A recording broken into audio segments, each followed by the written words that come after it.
3 মাস পর আন্তর্জাতিক ক্রিকেটে ফিরছে টাইগাররা। দুপুরে প্রথম ওয়ানডেতে মুখোমুখি হবে বাংলাদেশ পাকিস্তান। 2027 বিশ্বকাপ বিবেচনায় সিরিজ পাচ্ছে বাড়তি গুরুত্ব। মিডল অর্ডারে শক্তি বাড়াতে লিটন আফিফকে নিয়ে নতুন পরিকল্পনা টাইগার টিম ম্যানেজমেন্টের। ক্যাপ্টেন খেলবেন লেট অর্ডারে। 3 অভিষিক্ত নিয়ে একাদশ পাকিস্তানের।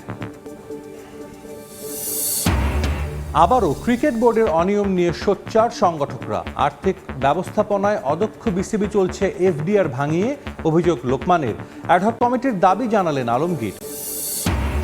এবং চ্যাম্পিয়ন্স লিগের রাউন্ড অফ 16-এর প্রথম লেগে লিভারপুলকে হারালো গ্যালাতাসারে। শেষ মুহূর্তের গোলে হার এড়ালো বার্সা। বড় জয় সেরা আটে এক পা রাখল বায়ার্ন অ্যাথলেটিকো।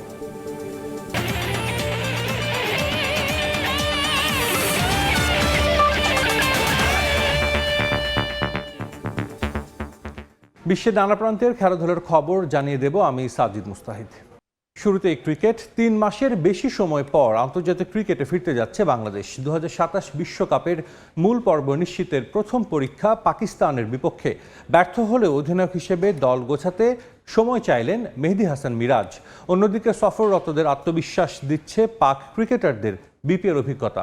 হোম অফ ক্রিকেটে প্রথম ওয়ানডে শুরু হবে বেলা 2:15টায়। অনুশীলনে অধিনায়ককে খুঁজে পাওয়া মুশকিল। নামে অলরাউন্ডার হলেও ব্যাটিং কিংবা বোলিং সাম্প্রতিক সময়ে কোনো বিভাগেই ছন্দে নেই। আছে অধিনায়কত্ব নিয়েও প্রশ্ন। তার নেতৃত্বে শেষ 13 ম্যাচের 11টাতেই হার টিম বাংলাদেশের। তাতে অধিনায়ক মেহেদী হাসান মিরাজের ভবিষ্যৎ অনিশ্চিত। পাকিস্তানের বিপক্ষেও ব্যর্থ হলে হারাতে পারেন নেতৃত্ব। প্রত্যাশা যে পূরণ হচ্ছে না জানেন এই ক্রিকেটার নিজেও। তবে দল গোছাতে সময় চাইলেন আরও। সবার এক্সপেকটেশন যেরকম আমার কাছ থেকে যে আমি অনেক ম্যাচ জিতাবো, মানুষের সবার এক্সপেকটেশন যেটা হয়তো সেটা হচ্ছে না, অ্যাভারেজ হচ্ছে। ক্যাপ্টেন যাকেই দেওয়া হোক না কেন তাকে সময় দিলে জিনিসটা আরও সুন্দরভাবে বিল্ড করা যায় টিমকে। আমাকে যতদিনের জন্যই দায়িত্ব দেওয়া হয়েছে আমি চেষ্টা করব যে টিমটাকে একটা ভালো পজিশনে নিয়ে যাওয়ার জন্য। অন্যদিকে র্যাঙ্কিং কিংবা সাম্প্রতিক ফর্মে নির্ভরই আছে টিম পাকিস্তান। অভিজ্ঞদের বসিয়ে সুযোগ দেয়া হয়েছে বিপিএল খেলা তরুণদের। মিরপুরের কন্ডিশনে তাই মানিয়ে নেওয়া নিয়ে চিন্তা নেই। We just want to give opportunity for our youngsters. কেউই এই সিরিজ থেকে বাদ পড়েনি। আমরা কেবল তরুণদের সুযোগ করে দিতে চেয়েছি, তারা আমাদের ভবিষ্যৎ। আমরা বাংলাদেশ সিরিজে তাদের সুযোগ করে দিতে চাই। তারা তাদের ভূমিকা সম্পর্কে জানবে, ভবিষ্যতে কি করতে হবে সেটাও। আমাদের তো দলকে বিশ্বকাপের জন্য তৈরি করতে হবে। দীর্ঘ 11 বছর পর বাংলাদেশের বিপক্ষে ওয়ানডে সিরিজ খেলতে নামছে মেন এন্ড গ্রেন। বৈশ্বিক আসরের শেষ 3 দেখায় 3 বারই হেরেছে টাইগাররা। বাংলাদেশের সামনে এখন লক্ষ্য বিশ্বকাপ বাছাই পর্ব উতরানো। আর তা করতে হলে মিরাজকে যেমন পারফর্ম করতে হবে, তেমনি দলগতভাবে সাম্প্রতিক পারফরমেন্স থেকে ঘুরে দাঁড়াতে হবে টাইগারদেরও। মিরপুরের হোম অফ ক্রিকেট থেকে সাব্বির মিথুন, সময় সংবাদ। পাকিস্তান সিরিজে নিজের ব্যাটিং অর্ডার চূড়ান্ত করলেন অধিনায়ক মেহেদী হাসান মিরাজ। বিভিন্ন পজিশনে ব্যাট করা মিরাজ এখন থেকে কেবল 7 নম্বর ব্যাট করবেন। মিডল অর্ডারের সমস্যা কাটাতে এমন সিদ্ধান্ত বলে জানান অধিনায়ক। অন্যদিকে 2027 বিশ্বকাপ পরিকল্পনায় সিরিজের উদ্বোধনী ম্যাচেই সাহিবজাদা ফারহান, মাসাদাকাত, শামিল হোসেনকে অভিষেক করাবে পাকিস্তান, যার কারণে বাবর সাইমকে স্কোয়াডে রাখা হয়নি বলে জানান অধিনায়ক শাহিন আফ্রিদি। একটা সময় যে ওয়ানডে ফরম্যাট ছিল বাংলাদেশের জন্য আশীর্বাদ, সেই ফরম্যাটই টাইগারদের এখন সবচেয়ে নাজুক অবস্থা। সরাসরি বিশ্বকাপ খেলাটাও ঝুলে আছে পেন্ডুলামের মতো। পাকিস্তান সিরিজে জয় না পেলে আরও কঠিন হবে সেই পথ। 2023 বিশ্বকাপের পর মোট 7 সিরিজের 5টিতে হেরেছে বাংলাদেশ। ম্যাচের হিসাবে 21 ওয়ানডেতে মাত্র 7 জয়। ফলাফল ওডিআই র্যাঙ্কিংয়ে 10 নম্বরে টাইগাররা। দল ও বোর্ড দুই জায়গাতেই অস্থিরতায় স্পষ্ট। অধিনায়কত্ব পরিবর্তন হয়েছে একাধিকবার। বর্তমান ক্যাপ্টেন মেহেদী মিরাজের অধীনেও ভালো সময় ফিরতে পারছে না বাংলাদেশ। সবচেয়ে বাজে ব্যাটারদের পারফরমেন্স। আমাদের অনেক ভালো একটা ফরম্যাট ছিল এবং আমরা অনেক বেশ রেজাল্টও পেয়েছি এবং আমাদের একটা ভালো একটা প্যাটার্ন ছিল ওডিআই ফরম্যাটে। আমাদের যারা এখন আছে তাদেরকে রেসপন্সিবিলিটি নিতে হবে এবং আমার কাছে মনে হয় যে ওডিআই ফরম্যাট এমন একটা খেলা যেটা আসলে প্রত্যেকটা সিচুয়েশনে অ্যাডাপ্ট করতে হবে। অন্যদিকে পাকিস্তানের জন্য এই সিরিজ বেশ গুরুত্বপূর্ণ। 6 নতুন মুখ স্কোয়াডে, তার মধ্যে 3 জনেরই হবে অভিষেক। অধিনায়ক জানান যার কারণেই স্কোয়াডে নেই Babur আইয়ুবরা। and they also are a future. দেখুন, কাউকে ড্রপ করা হয়নি। 2027 বিশ্বকাপ পরিকল্পনায় এই সিরিজে নতুনদের দেখার জন্য এই সিদ্ধান্ত নেওয়া হয়েছে। Their role in what's coming in future. এদিকে বাংলাদেশ পাকিস্তান সিরিজের প্রতি ম্যাচে মাঠে উপস্থিত থাকা সকল দর্শকদের ইফতারের সময় ফ্রি পানি দিতে বেসরকারি একটি প্রতিষ্ঠানের সঙ্গে চুক্তি করেছে বিসিবি। তামিম হোসেন, সময় সংবাদ।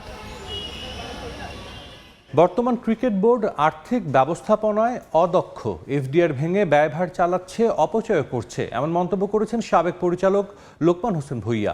আইনি প্রক্রিয়ার মধ্য দিয়ে শিগগিরই বুলবুলের বোর্ডের বিলুপ্তি ঘটবে বলে মনে করেন রফিকুল ইসলাম বাবু। আর সিরাজউদ্দিন মোহাম্মদ আলমগীর বলেন, বিসিবি নির্বাচনে অনিয়মের বিষয়ে তদন্তের পর বোর্ড ভেঙে অ্যাডহক কমিটির গঠনের এখতিয়ার আছে জাতীয় ক্রীড়া পরিষদের। ক্লাব অর্গানাইজার্স অ্যাসোসিয়েশনের ইফতার আয়োজনে এসব কথা বলেন সংগঠকরা। বাংলাদেশ ক্রিকেট বোর্ডের কোনো ইনকাম নাই, তারা কিন্তু এখন আমাদের এফডিআর ভেঙে কিন্তু খাচ্ছে। ক্লাব অর্গানাইজার্স অ্যাসোসিয়েশনের সমালোচনার তীরে বিদ্ধ ক্রিকেট বোর্ড। লিগ বর্জন করা ক্লাবগুলোর পক্ষ থেকে অনেক দিন ধরেই বলা হচ্ছে কথাটা, আমিনুল ইসলাম বুলবুলের বোর্ড অবৈধ, সবশেষ নির্বাচন সুষ্ঠু হয়নি। সংবাদ সম্মেলন করে ভোটে অনিয়মের অভিযোগ করে আসছেন তামিম ইকবাল, মাসুদুজ্জামান, রফিকুল ইসলাম বাবুরা। এবার রাজধানীর একটি হোটেলে ইফতার আয়োজনে সেসব কথার পুনরাবৃত্তি করলেন তারা। লজ্জা যদি থাকে ক্রিকেট বোর্ড থেকে পদত্যাগ করে আমাদের দেশের ক্রিকেটটাকে যেন আমরা বাঁচাতে পারি, সেটাই তাদের ভূমিকা রাখা উচিত। আদালতে একটি মামলা বিচারাধীন আছে, সেটা জেলা বিভাগ থেকে, এবং আমরা ক্লাবগুলির পক্ষ থেকে একটি উকিল নোটিশ পাঠিয়েছিলাম ক্রিকেট বোর্ড বরাবর, সেটার উত্তর আমরা পাইনি। ত্রয়োদশ জাতীয় সংসদ নির্বাচনের পর গঠিত বিএনপি সরকারের যুব ও ক্রীড়া প্রতিমন্ত্রী হিসেবে আমিনুল হক দায়িত্ব নেওয়ার পর দাবি আরও জোরালো হয়েছে তাদের, কারণ আমিনুল হক নিজেও বারবার ওই নির্বাচনকে প্রশ্নবিদ্ধ বলেছেন। এরই মধ্যে তদন্তের জন্য জাতীয় ক্রীড়া পরিষদের কাছে আবেদন করেছেন সংগঠকরা। জাতীয় ক্রীড়া পরিষদ আইনে কিন্তু তাদেরকে ক্ষমতা দেওয়া আছে, যদি কোনো অনিয়ম হয়ে থাকে সেগুলো তদন্ত করে তাদের কাছে যদি প্রতীয়মান হয় যে এখানে কোনো রকমের অনিয়ম হয়েছে, তাহলে কিন্তু জাতীয় ক্রীড়া পরিষদ যে কোনো বডিকে কিন্তু ডিসলভ করে তারা অ্যাডহক কমিটি করতে পারে। সংগঠকদের এমন সক্রিয় অবস্থানে বেশ চাপের মুখে বিসিবি, তা বলাই যায়। মাকসুম আলম খান, সময় সংবাদ, ঢাকা। ইউএফএ চ্যাম্পিয়ন্স লিগের খবর, লিভারপুল হোঁচট খেলেও শেষ মুহূর্তের গোলে হার এড়ালো বার্সেলোনা। শেষ ষোলোর প্রথম লেগে গালাতাসারাইয়ের কাছে 1-0 গোলে হেরেছে অলরেড। গ্রুপ পর্বেও তুরস্কের ক্লাবটির কাছে হেরেছিল ইংলিশ জায়ান্টরা। অন্যদিকে লামিন ইয়ামালের গোলে মান বাঁচিয়েছে কাতালানরা। নিউক্যাসল ইউনাইটেডের সঙ্গে 1-1 গোলে ড্র করেছে তারা। শেষ ষোলোতে শুরুটা ভালো হলো না হেভিওয়েট জায়ান্টদের। ইংল্যান্ড থেকে তুরস্ক, হোঁচট খেয়েছে ফেভারিটরা। রামস পার্কে আরও একবার অলরেডদের ধরাশায়ী করেছে গালাতাসারে। গ্রুপ পর্বের মতো এবারও ব্যবধান 1-0। তাতে অ্যানফিল্ডে নামার আগে মনস্তাত্ত্বিকভাবে এগিয়ে থাকবে টার্কিশ ক্লাবটি। শুরুটা ভালোই করে লিভারপুল, তবে মিনিট 7 মধ্যেই পিছিয়েও পড়ে। ভিক্টর অসিমেনের হেডারে মারিও লেমিনার গোল। প্রথমার্ধে আরও সুযোগ পায় স্বাগতিকরা। সেকেন্ড হাফেও একই চিত্র, 2-1 সুযোগের জন্ম দিলেও তাতে গোল করতে ব্যর্থ লিভারপুল। বল জালে পাঠিয়েছিলেন অসিমেন, তবে সে গোলে বাদ সাধেন লাইন্সম্যান। লিগ শিরোপা এরই মধ্যে হাতছাড়া হয়েছে অলরেডদের। চ্যাম্পিয়ন্স লিগেও পিছিয়ে পড়ল দলটা। গালাতাসারে বাধা উতরাতে না পারলে আগামী মৌসুমে এই টুর্নামেন্টে দলটার জায়গা পাওয়াই অনিশ্চিত। লিভারপুলের মতো না হারলেও হোঁচট খেয়েছে বার্সেলোনাও। সেন্ট জেমস পার্কে ভাগ্যের জোরে হার এড়িয়েছে হ্যান্সি ফ্লিকের দল। গোটা ম্যাচ জুড়ে দাপট দেখিয়ে গেছে স্বাগতিক নিউক্যাসল ইউনাইটেড। যদিও ম্যাচের ডেডলক ভাঙতে সময় নেয় 86 মিনিট। উদযাপনে ফেটে পড়ে দ্য ম্যাকপাই, তবে আনন্দ দীর্ঘস্থায়ী হয়নি। যোগ করার সময় অতিথিদের পেনাল্টি উপহার দেন মালিক থিয়াও। স্পট কিকে সেখান থেকে বল জালে পাঠান লামিন ইয়ামাল। আর তাতেই রাজ্যের নীরবতা নামে সেন্ট জেমস পার্কে। ইংলিশ ক্লাবটা হারায় ঐতিহাসিক এক সুযোগ। 1997 সালের পর প্রথমবারের মতো কাতালান বধের খুব কাছে গিয়েছিল নিউক্যাসল। হার এড়ানোয় আগামী বুধবার নিজেদের ঘরের মাঠে যে কোনো ব্যবধানে জিতলেই হবে বার্সেলোনার। যদিও নিউক্যাসল বস জানিয়েছেন দ্বিতীয় লেগেও দুই দলের সামনেই সুযোগ আছে সমানে সমান। সাব্বির মিথুন, সময় সংবাদ। খেলার সময় আরও থাকছে। এশিয়ান কাপ মিশন শেষ করে দেশে ফিরল বাংলাদেশ নারী ফুটবল দল। ইরানের আরও 2 খেলোয়াড়কে রাজনৈতিক আশ্রয় দিল অস্ট্রেলিয়া। চ্যাম্পিয়ন্স লিগে রেকর্ড 16তম বারের মতো রিয়াল মাদ্রিদের মুখোমুখি হবে ম্যানচেস্টার সিটি। রাউন্ড অফ 16-এর প্রথম লেগে সিটিজেনদের আতিথ্য দেবে লস ব্লাঙ্কো। তবে গুরুত্বপূর্ণ ম্যাচে এমবাপে বেলিংহ্যামদের পাচ্ছে না স্বাগতিকরা। একই রাতে আরেক বিগ ম্যাচে মুখোমুখি হবে চেলসি ও পিএসজি। পার্ক দ্য প্রিন্সেসে অনুষ্ঠিত হবে প্রথম লেগ। রাত 2টায় শুরু হবে এই 2 ম্যাচ। চাকরিটা থাকবে কিনা অনিশ্চিত। রিয়াল মাদ্রিদের ডাগআউটে সময়টা কেবলই কঠিন হচ্ছে আরবিওলার জন্য। লিগে লিড হারানো দলটা এবার নামবে পছন্দের চ্যাম্পিয়ন্স লিগে। তবে ইনজুরি জর্জরিত স্কোয়াডের কারণে নিজেদের ঘরের মাঠেও ফেভারিট না লস ব্লাঙ্কোস। ম্যান সিটিকে সামলানোর ম্যাচে পাচ্ছেন না এমবাপ্পে, রদ্রিগো, বেলিংহ্যাম কিংবা কারেরাসকে। এমন পরিস্থিতিতে দলটার একমাত্র আস্থা ভিনিসিয়াস জুনিয়রের ওপর। চ্যাম্পিয়ন্স লিগে রেকর্ড 16তম বারের মতো রিয়াল পরীক্ষার সামনে সিটি। ইংলিশ জায়ান্টদের বিপক্ষে দ্বিতীয় সর্বোচ্চ বার খেলা দলটা বায়ার্ন মিউনিখ 8 বার। সবশেষ মৌসুমের অভিজ্ঞতা ভালো নয় ম্যান সিটির জন্য। রিয়ালের কাছে 2 লেগ মিলিয়ে হাফ ডজন গোল হজম করে ইংলিশ জায়ান্টরা। এবার অবশ্য আত্মবিশ্বাসী গার্দিওলা। ইনজুরি শেষে ফিরেছেন আর্লিং হল্যান্ডও। এদিকে একই রাতে পার্ক দ্য প্রিন্সেসে বসবে 2 হেভিওয়েট জায়ান্টের লড়াই। চেলসিকে আতিথ্য দেবে বর্তমান চ্যাম্পিয়ন পিএসজি। দলটার কোচ তো বলেই দিলেন রাউন্ড অফ 16-এ এটাই সেরা দ্বৈরথ। দীর্ঘ 10 বছর পর দেখা হচ্ছে এই 2 দলের। শেষবার শেষ হাসি হেসেছিল পিএসজি, যদিও সেখানেই শেষ। এরপর থেকে ফ্রেঞ্চ ক্লাবের বিপক্ষে শতভাগ জয়ের রেকর্ড এই ইংলিশ ক্লাবটার। সাব্বির মিথুন, সময় সংবাদ। ঢাকা প্রিমিয়ার লিগ নিয়ে অনিশ্চয়তায় মারাত্মক অর্থাভাবে পড়েছেন ক্রিকেটাররা। বিসিবি ও ক্লাবের ঝামেলা মিটিয়ে খেলা মাঠে গড়াতে বারবার অনুরোধ করেও সাড়া মেলেনি। বুলবুলের বোর্ডের নানা সিদ্ধান্তে অসন্তুষ্ট খেলোয়াড়দের একটা অংশ। সমস্যা সমাধানে যুব ও ক্রীড়া প্রতিমন্ত্রীর শরণাপন্ন হয়েছে কোয়াব। আমিনুল হকের কাছ থেকে ইতিবাচক সাড়া পেয়েছেন বলে জানিয়েছেন সংগঠনের সভাপতি মোহাম্মদ মিঠুন।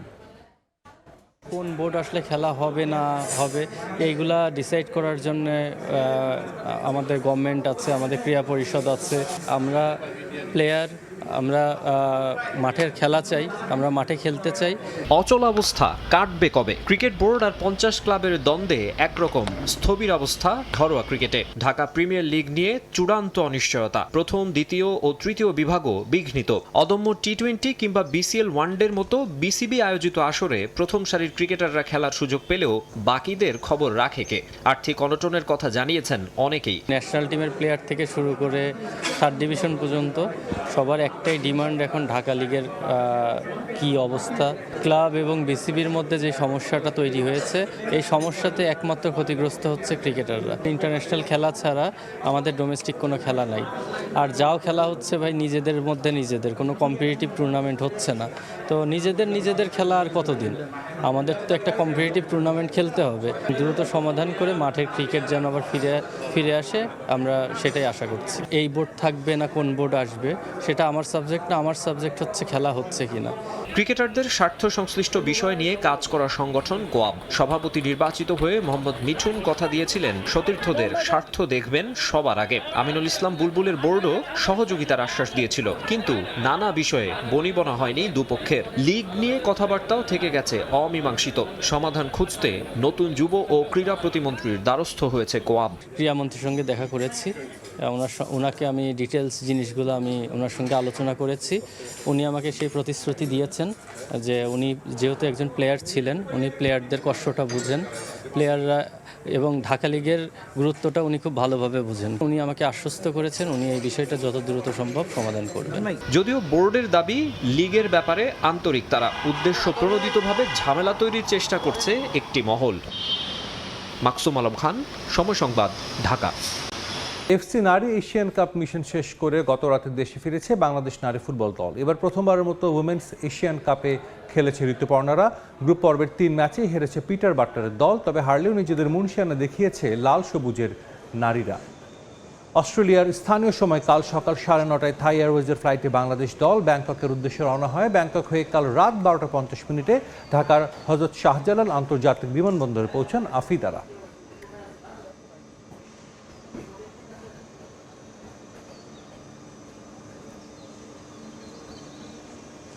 আইসিসি টি-20 বিশ্বকাপ জয়ের পর ভারত ক্রিকেট দলকে বিশাল অঙ্কের অর্থ পুরস্কার ঘোষণা করেছে ভারতীয় ক্রিকেট বোর্ড। বিশ্বকাপ জয়ের জন্য সূর্যকুমার যাদবের দলকে 131 কোটি রুপি পুরস্কার দেওয়া হবে বলে জানিয়েছে বিসিসিআই। ইতিহাসে এটাই বিসিসিআইয়ের দেওয়া সবচেয়ে বড় অঙ্কের পুরস্কার। এর আগে 2024 সালে রোহিত শর্মার নেতৃত্বে বিশ্বকাপ জয়ের পর দলকে দেওয়া হয়েছিল 125 কোটি রুপি। এছাড়া আইসিসি থেকেও $3 মিলিয়ন প্রাইজ মানি পেয়েছে টিম ইন্ডিয়া। ইতিহাস গড়া তৃতীয় টি-20 বিশ্বকাপ জয়ের পর সূর্যকুমার যাদবরা আইসিসি থেকে পেয়েছেন মোটা অঙ্কের প্রাইজ মানি। প্রথম দল হিসেবে টানা 2 টি-20 বিশ্বকাপ জয়ের কীর্তি গড়েছে টিম ইন্ডিয়া। সেমিফাইনাল, ফাইনালে দাপুটে পারফর্ম করে পুরো ক্রিকেট বিশ্বের প্রশংসায় ভাসছেন বুমরাহ, সঞ্জু স্যামসনরা। 2024 টি-20 বিশ্বকাপ জয়ের পর রোহিত শর্মাদের বড় অঙ্কের অর্থ পুরস্কার দিয়েছিল ভারত ক্রিকেট বোর্ড। এবারও সবাই অপেক্ষায় ছিল বিসিসিআইয়ের ঘোষণার। বিশ্বের সবচেয়ে ধনী ক্রিকেট বোর্ড এবার অর্থ পুরস্কারে ভেঙে দিয়েছে অতীতের সব রেকর্ড। ঐতিহাসিক জয়ের পর খেলোয়াড় ও সাপোর্ট স্টাফদের জন্য 131 কোটি রুপি বোনাস ঘোষণা করেছে বিসিসিআই। এই অর্থ ভাগ করে দেয়া হবে স্কোয়াডের 15 জন খেলোয়াড়, কোচিং স্টাফ এবং দলের অন্যান্য সাপোর্ট স্টাফদের মধ্যে। ভারতের গণমাধ্যমের খবর, স্কোয়াডের প্রতি খেলোয়াড়কে দেয়া হবে 6 কোটি রুপি। বাকি 41 কোটি রুপি ভাগ করে দেয়া হবে কোচ ও সাপোর্ট স্টাফদের। 2 বছর আগে রোহিত শর্মার নেতৃত্বে ভারত যখন টি-20 বিশ্বকাপ জিতেছিল, সেবার পুরো দল পেয়েছিল 125 কোটি রুপি। এবার অঙ্কটা বেড়েছে আরও 6 কোটি। এই শিরোপা জয়ের মধ্য দিয়ে আন্তর্জাতিক ক্রিকেটে ভারতের সাফল্যের মুকুটে যোগ হয়েছে আরও একটি পালক। সিনিয়র ও অনূর্ধ্ব 19 মিলিয়ে ছেলেদের সীমিত ওভারের ক্রিকেটে এখন পর্যন্ত 14টি আইসিসি ট্রফি জিতেছে ভারত, যা অস্ট্রেলিয়ার 13 ট্রফির রেকর্ডকে ছাড়িয়ে গেছে। সাজিদ মুস্তাহিদ, সময় সংবাদ। খেলার সময় শীর্ষ সংবাদগুলো জানিয়ে দিচ্ছে আরেকবার। 3 মাস পর আন্তর্জাতিক ক্রিকেটে ফিরছে টাইগাররা। দুপুরে প্রথম ওয়ানডেতে মুখোমুখি হবে বাংলাদেশ পাকিস্তান। 2027 বিশ্বকাপ বিবেচনায় সিরিজ পাচ্ছে বাড়তি গুরুত্ব। আবারও ক্রিকেট বোর্ডের অনিয়ম নিয়ে সোচ্চার সংগঠকরা। আর্থিক ব্যবস্থাপনায় অদক্ষ বিসিবি চলছে এফডিআর ভাঙিয়ে, অভিযোগ লোকমানের। অ্যাডহক কমিটির দাবি জানালেন আলমগীর। এবং ইউএফএ চ্যাম্পিয়ন্স লিগের রাউন্ড অফ 16-এর প্রথম লেগে লিভারপুলকে হারালো গ্যালাতাসরে। শেষ মুহূর্তের গোলে হার এড়ালো বার্সা। বড় জয় সেরা আটে 1 পা দিয়ে রাখলো বায়ার্ন অ্যাটলেটিকো।